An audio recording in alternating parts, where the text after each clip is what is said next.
네, 안녕하십니까. 시선파트너즈 이세영입니다. 오늘은 2018년 3월 26일 이후부터 시행되고 있는 책임경매 평가제도에 대한 이야기를 한번 해보려고 합니다. 말씀드린 2018년 3월 26일 이전까지는 신보기부 중진공동 관공서에서 법인 사업자가 대출을 받게 되면 법인 채무에 대해서 대표이사가 연대보증을 관행처럼 샀었는데요. 3월 26일을 기점으로 법인 대출에 대해서 대표이사가 연대보증을 수도하는 관행이 사라지고 폐지되고 대체수준으로 책임경매 평가제도라는 게 시행되었습니다. 근데 실제로 대출을 받고 있는 법인 사업자들이 내가 더 이상 연대보증을 서지 않는구나라는 것에 환호는 하고 있지만 본인들이 약정서에 서명을 하신 책임경매 평가제도가 무엇인지 모르고 실태 점검에서 많은 문제들이 제기되고 있어서 오늘 그 점검 항목들과 제도에 대해서 간략하게 좀 이야기해 보려고 합니다.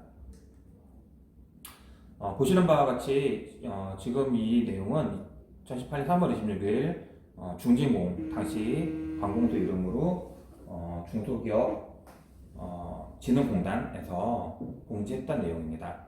3월 26일부터 법인 대출에 대해서 연대보증이 폐지되었다라는 내용과 함께 책임경영 여부를 점검한다라는 내용이 공포됐습니다.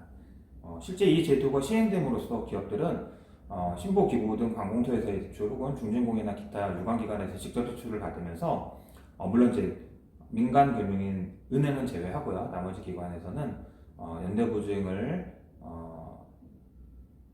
적용시키지 못하는 대신에 책임경영 평가라는 제도를 도입하고 거기에 관련된 약정서를 대출 약정서와 같이 작성하도록 안내하고 있습니다.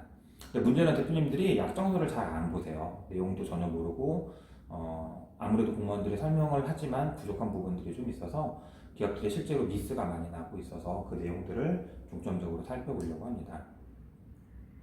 네, 연대보증 폐지의 반대급부로 시행되고 있는 책임경영 평가제도는 대출 시스템에 대한 전체적인 사고를 좀 달리할 필요가 있습니다.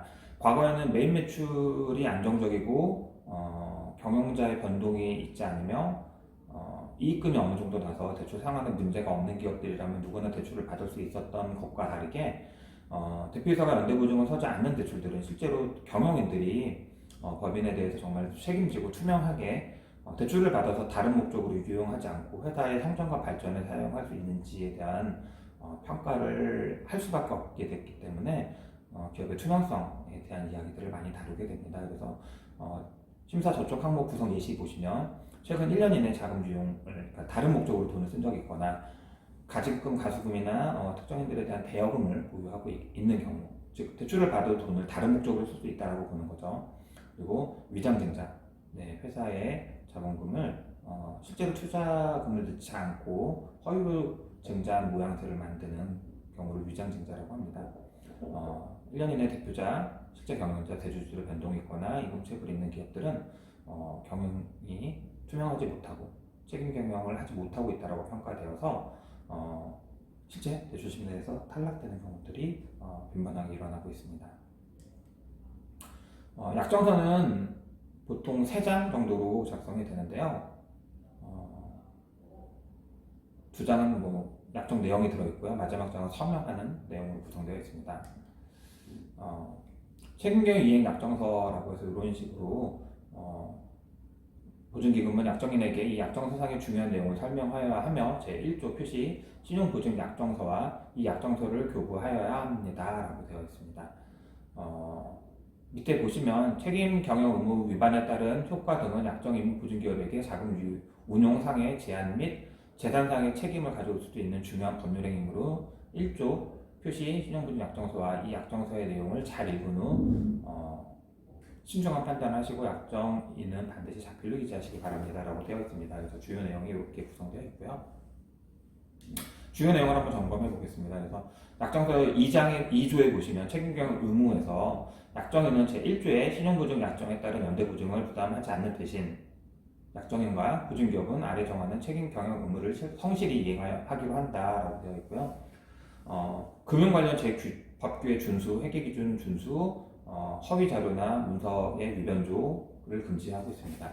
업무상 횡령, 배임, 사기, 회생, 파단, 부당 금품 수수나 자금 유용 등 당연히 금지되고 있고요. 대금 대여, 사회행위, 법인권 남용 및 고의 부도 등 금지하고 있습니다. 다시 한번 말씀드리면 이런 사항들을 금지하고 있고 이런 행위들을 하게 되면 연대보증을 쓰게 한다가 이 책임경영 평가 제도의 취지라는 걸 좀 이해해 주시면 좋을 것 같습니다.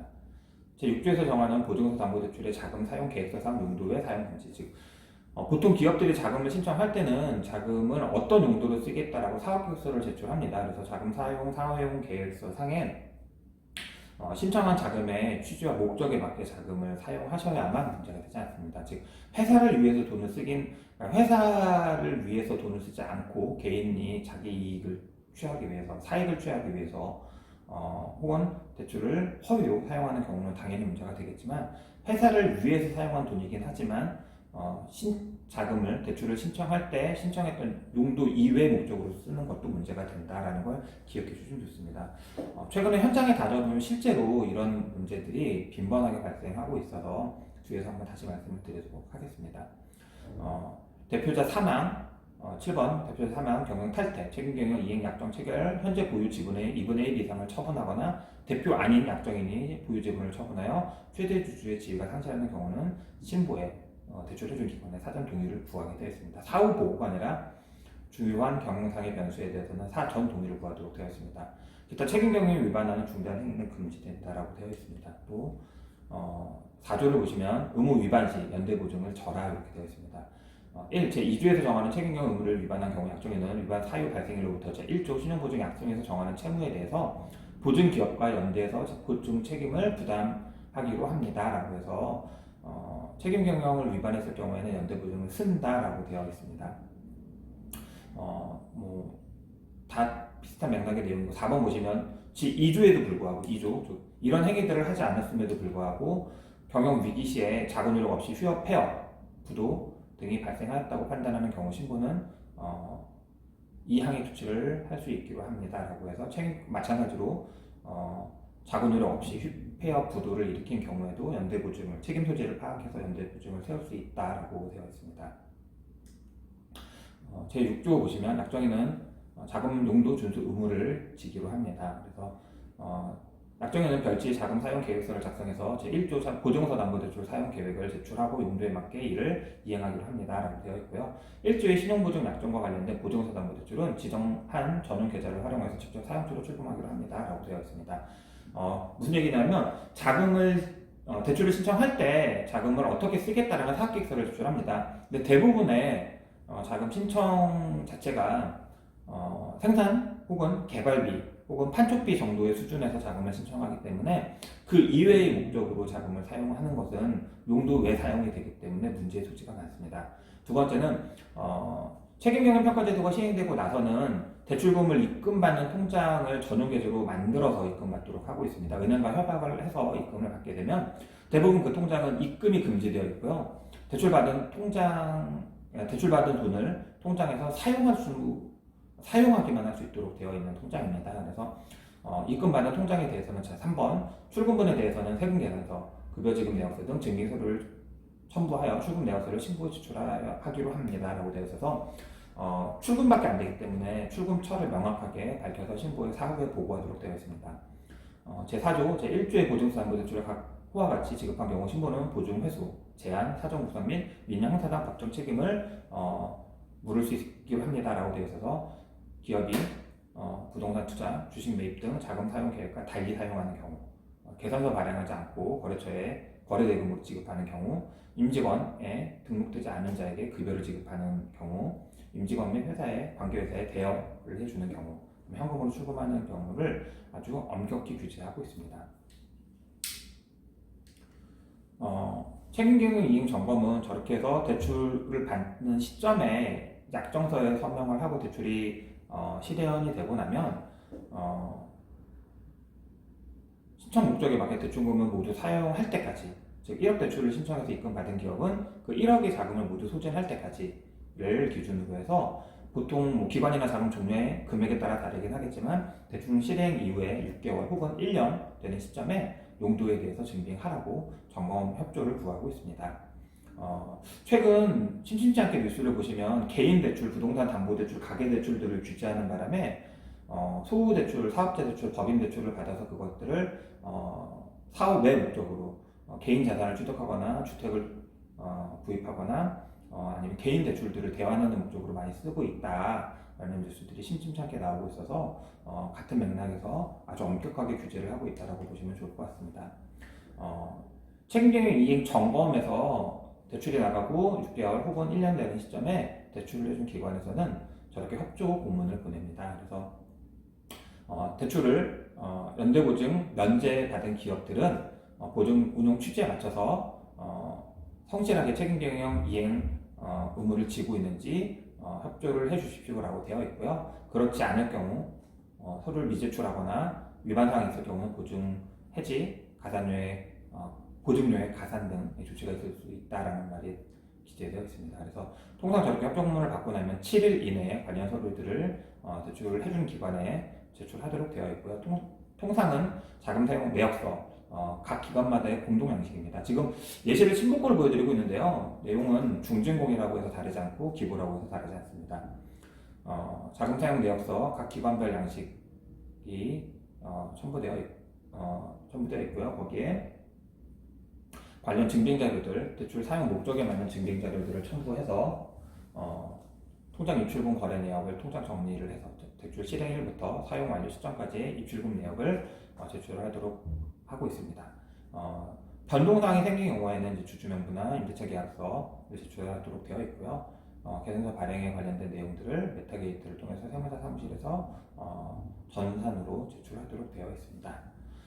밑에 보시면 참고사항에 보증부 대출 통장에서 대출금을 타 계좌로 이체해서 사용한 경우에는 이체된 통장, 대출금 입금된 통장에 입출금 내역 또한 제출하도록 되어 있습니다. 예를 들면 A은행 통장으로 대출을 입금받아서 B통장으로 이체해서, 주거래은행의 B통장이어서 B통장으로 이체해서 썼다라고 하면 B통장에 이체된 돈 또한 다 용도에 맞게 사용되었음을 통장 입출금 거래 내역을, 그리고 거기 입출금 내역에 맞는 증빙 자료들을 제출해서 용도를 증빙해 주셔야 합니다. 보증부 대출금 전용 통장 입출금 내역을 제출하고 이체했을 때는 이체된 통장 또한 동일하게 제출해야 된다고 이렇게 샘플에 지시되어 있고요. 그래서 거래대금을 이체해준 경우에는 거기에 해당하는 세금 계산서가 들어가야 되고요. 급여나 경비로 지출한 경우에는 급여대장이 들어가야 됩니다. 계약금을 지불한 경우에는 계약서 사본이 들어가야 되고요. 네. 그리고 이렇게 마지막에 사용 용도에 맞게 사용했음 사실을 확인합니다라고 해서 대출받은 기업과 실제 경영자가 자서를 내서 제출하도록 되어 있습니다. 책임경 이행 점검을 많은 기업들이 생각하지 못하고 있다가 대출 사용 실태에 대한 점검을 받게 되면 별 문제가 없을 거라 생각했는데 실제로는 많이 문제가 되고 있습니다. 왜냐하면 그 중심에 있는 내용들은 고의로 횡령을 하거나 사익을 도모한 경우들은 극히 드물고요. 대부분은 관행적으로 회사에 경비로 썼다라고 본인들 스스로 인식하고 있는 게 좀 문제가 되지 않나라는 생각이 듭니다. 앞서 우리가 용도에 맞게 사용하기로 약속을 했기 때문에 그 용도에 맞게 사용을 해주셔야 됩니다. 현장에 다녀보면서 가장 많이 빈번하게 일어나는 이슈가 뭐냐면요. 분명 이 회사의 임직원이 아닌데 돈이 이체돼서 누군가에게 송금된 내역들은 분명히 문제가 됩니다. 두 번째는 회사를 운영하는 과정에서 썼다고는 하지만 실제로 문제되는 내용 중에 하나가 뉴 비즈니스를 하겠다는 목적으로 받은 대출금을 가지고 개발비나 생산비로 쓰겠다라고 신청한 대출금을 가지고 기존에 있는 대출을 대환하거나 리스의 잔금을 지불하거나 하는 경우에 대환 대출가 금지가 되어 있기 때문에 그런 식의 자금 사용도 문제 소지가 있습니다.